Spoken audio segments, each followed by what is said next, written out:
Hoovering is that classic narcissist move named after the vacuum. Did you know? Because because they suck you right back on in after you finally escape. It's manipulation masked as affection, remorse, emergencies, or coincidence.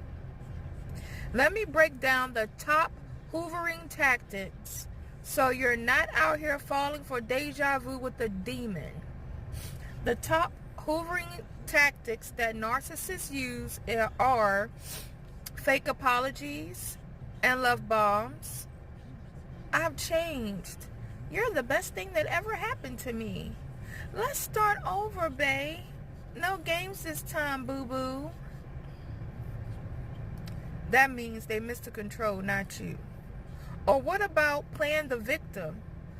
I'm depressed without you. I've been crying every night. Nobody understands me but you. They want pity, not partnership. Or how about random accidental contact? How about that? Oops. I didn't mean to call you, but how you doing anyway?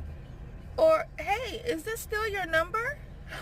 You know, I just heard your favorite song or watched your favorite show and I thought about you.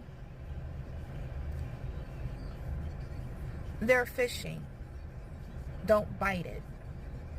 Or what about a sudden emergency? I got into an accident. I need you. My friend died. My auntie died. Father, grandfather, mom, best friend, cousin. Anyway, they would say a relative has died. I'm in trouble. Can you help me?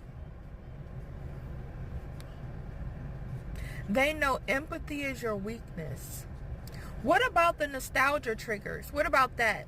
Sending old photos, songs, places you used to go, bringing up the good times.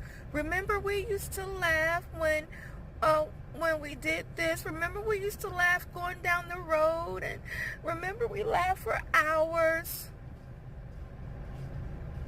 They're trying to rehook your heart through memory lane.